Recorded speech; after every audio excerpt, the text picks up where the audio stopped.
Hello नमस्कार दोस्तों, स्वागत है आप सभी का आर के स्टडी में। दोस्तों आज हम बात करने वाले हैं top 12 plus general knowledge question answer की।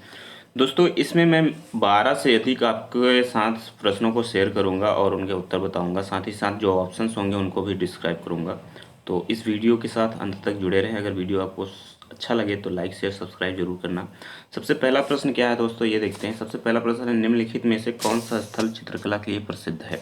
ऑप्शंस हैं अजंता, भीमबेटका, बाघ या अमरावती। तो दोस्तों चित्रकला के लिए भीमबेटका ज़्यादा प्रसिद्ध है, तो इस तरीके से इसका सही उत्तर हो जाएगा भीमबेटका, ऑप्शन नंबर 2। दोस्तों जो भीमबेटका है यह स्थल चित्रकला के लिए सबसे ज़्यादा प्रसिद्ध है। जो स्थल है ये मध्य प्रदेश के रायसेन जिले में पड़ता है और विद्वानों के अनुसार यहाँ पर लगभग 8000 ईस्वी से लेकर 1500 ईस्वी पूर्व तक के यहाँ पे चित्र आपको मिलेंगे। तो इस तरीके से इसका जो सही उत्तर हो जाएगा भीमबेटका होगा, ऑप्शन नंबर 2। अगला प्रश्न देखते हैं। अगला प्रश्न है, विशाल स्नानागार किस पुरातत्व स्थल से पाया गया था? ऑप्शन हैं रोपड़, हड़प्पा, मोहनजोदड़ो या कालीबंगा। तो इसका उत्तर हो जाएगा ऑप्शन नंबर 3, मोहनजोदड़ो से। मोहनजोदड़ो से जो है सबसे विशाल स्नानागार पाया गया था। इसकी जो लंबाई थी 11.8 मीटर थी, यानी मोहनजोदड़ो की जो लंबाई थी वो 11.8 मीटर थी। और चौड़ाई की बात करें तो 7.01 मीटर की चौड़ाई थी। और इसका जो गहराई थी वो 2.43 मीटर थी। तो इस तरीके से इसका सही उत्तर हो जाएगा मोहनजोदड़ो। मोहनजोदड़ो जो है ये विशाल स्नानागार पाया गया था पुरातत्व स्थल में। मार्शल ने इसे तत्कालीन विश्व का एक आश्चर्यजनक निर्माण भी कहा था। जो मोहनजोदड़ो है इस समय जो पाकिस्तान में पड़ता है, सिंध प्रांत में। दोस्तों अगला प्रश्न देखते हैं। प्रश्न नंबर 3 क्या है? प्रश्न नंबर 3 है, वंदे मातरम गीत के रचयिता कौन थे? ऑप्शन हैं बंकिम चंद्र चटर्जी, ताराशंकर बंदोपाध्याय, शरत चंद्र या रविन्द्रनाथ टैगोर। तो इसका सही उत्तर हो जाएगा दोस्तों ऑप्शन नंबर 1, बंकिम चंद्र चटर्जी। बंकिम चंद्र चटर्जी ने वंदे मातरम गीत लिखा था और ये जो गीत है जनगण मन के समान इसको दर्जा दिया गया था। 1896 में कलकत्ता में हुए भारतीय राष्ट्रीय कांग्रेस के अधिवेशन में इस गीत को सर्वप्रथम गाया गया था। यानी जो बंकिम चंद्र चटर्जी के द्वारा लिखा गया वंदे मातरम गीत है इसको सबसे पहले कलकत्ता अधिवेशन में 1896 में गाया गया था। तो इस तरीके से इसका सही उत्तर हो जाएगा ऑप्शन नंबर 1, बंकिम चंद्र चटर्जी। दोस्तों वंदे मातरम गीत जो है आनंद मठ से लिया गया है, ये भी आप याद रखेंगे। तो अगला प्रश्न देखते हैं। प्रश्न नंबर 4 क्या है? दोस्तों प्रश्न नंबर 4 है, महात्मा गांधी को राष्ट्रपिता कहने वाला प्रथम व्यक्ति कौन था? तो दोस्तों महात्मा गांधी को सर्वप्रथम सुभाष चंद्र बोस ने राष्ट्रपिता कहा था। 6 जुलाई 1944 का एक आज़ाद हिंद रेडियो पर एक प्रोग्राम चल रहा था। उस प्रोग्राम में सिंगापुर से सुभाष चंद्र बोस जी ने गांधी जी को एक अपील की थी। उस अपील में सबसे पहले जो सुभाष चंद्र बोस है उन्होंने कहा था, हे राष्ट्रपिता, यानी महात्मा गांधी जी को हे राष्ट्रपिता का संबोधन करके आगे की अपील की थी। तो इस तरीके से देखा जाए तो इसका सही उत्तर हो जाएगा सुभाष चंद्र बोस। यानी कि सबसे पहले महात्मा गांधी जी को राष्ट्रपिता सुभाष चंद्र बोस ने कहा था। कब कहा था? तो 6 जुलाई 1944 को कहा था। तो इसका सही उत्तर हो जाएगा ऑप्शन नंबर 4। अगला प्रश्न देखते हैं। प्रश्न नंबर 5 है, हरिके बैराज निम्न में से किन नदियों के संगम पर है? हरिके बैराज निम्न में से किन नदियों के संगम पर है? तो दोस्तों हरिके बैराज जो है ये पंजाब राज्य में पड़ता है। हरिके बैराज पंजाब राज्य में पड़ता है और ये ब्यास और सतलज नदी के संगम पर पड़ता है। ऑप्शन नंबर इसका 4 जो है ब्यास और सतलज, ये सही हो जाएगा। दोस्तों जो इंदिरा गांधी नहर है, इंदिरा गांधी नहर से इसका जो उद्गम होता है हरिके बैराज, और इससे इंदिरा गांधी नहर का ही उद्गम होता है, यानी वहीं से इंदिरा गांधी नहर निकलती है हरिके बैराज से। जो इंदिरा गांधी नहर है ये नहर राजस्थान की सबसे बड़ी सिंचाई की नहर है, यानी सिंचाई का सबसे बड़ा साधन जो है इंदिरा गांधी नहर है। तो इंदिरा गांधी नहर जो है वो हरिके बैराज से निकलती है। हरिके बैराज ब्यास और सतलज नदी के संगम पर है और ये जो बैराज है ये पंजाब राज्य में पड़ता है। ठीक है, इतना आप इस प्रश्न में याद रखिएगा।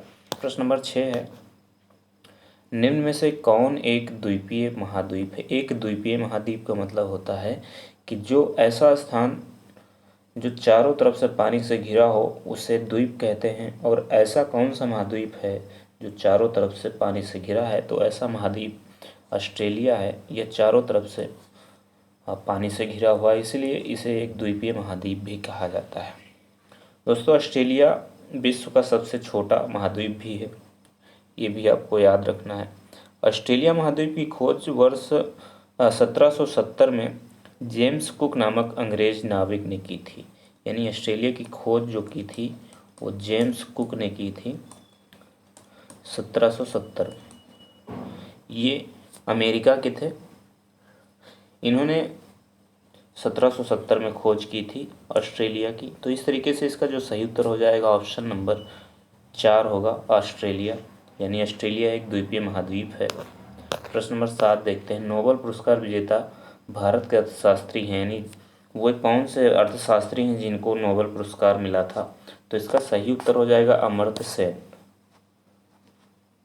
अमर्त्य सेन को नोबेल पुरस्कार से सम्मानित किया गया था।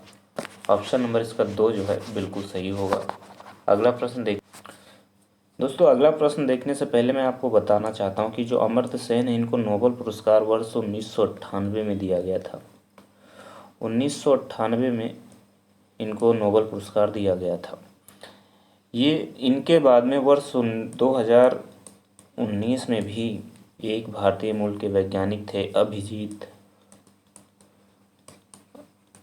अभिजीत को भी अर्थशास्त्र के क्षेत्र में नोबेल पुरस्कार दिया गया था। ये भारतीय मूल के थे और इनको भी अर्थशास्त्र में नोबेल पुरस्कार दिया गया और अभिजीत को भी अर्थशास्त्र में नोबेल पुरस्कार दिया गया। तो इस तरीके से इसका सही उत्तर हो जाएगा अमर्त्य सेन, ऑप्शन नंबर 2। प्रश्न नंबर 8 देखते हैं क्या है। प्रश्न नंबर 8 में है, विश्व पर्यावरण दिवस किस दिन मनाया जाता है। ऑप्शन हैं 5 अक्टूबर, 5 अगस्त, 5 जुलाई या 5 जून। तो 5 जून को विश्व पर्यावरण दिवस मनाया जाता है। इस बार भी विश्व पर्यावरण दिवस 5 जून को मनाया गया। प्रश्न नंबर 9 देखते हैं। प्रश्न नंबर 9 है, विश्व जनसंख्या दिवस कब मनाया जाता है। तो दोस्तों, विश्व जनसंख्या दिवस 11 जुलाई को मनाया जाता है। इसका ऑप्शन नंबर 2 सही होगा। इसके बाद अगर हम देखें 16 अक्टूबर को, तो 16 अक्टूबर को विश्व एलर्जी दिवस मनाया जाता है। विश्व एलर्जी दिवस मनाया जाता है। उसके बाद में अगर हम बात करें 3 अक्टूबर की, तो 3 अक्टूबर को विश्व प्राकृतिक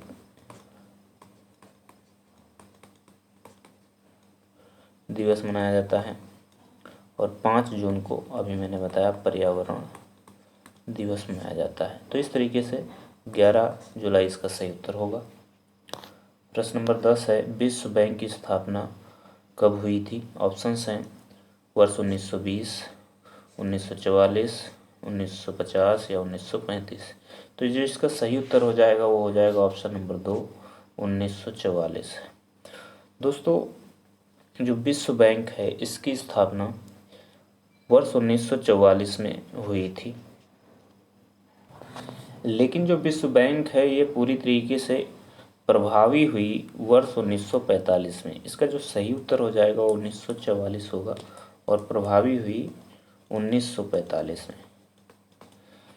1945 में ही अंतर्राष्ट्रीय मुद्रा कोष की भी स्थापना की गई थी।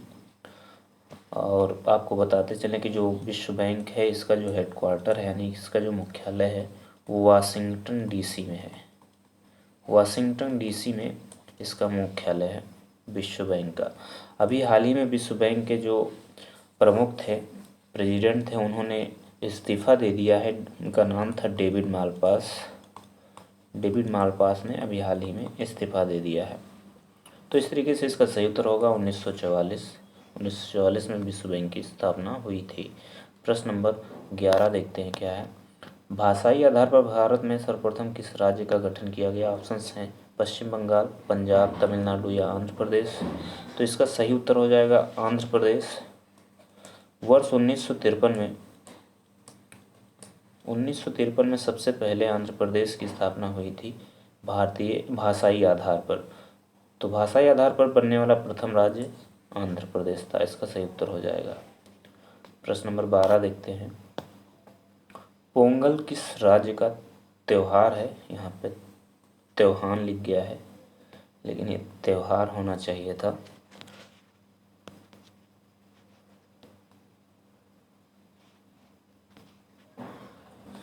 दोस्तों जो पोंगल है ये तमिलनाडु का एक त्यौहार है। ये कृषि जैसे फसल जब तैयार होती है तो उस समय मनाया जाता है पोंगल त्यौहार।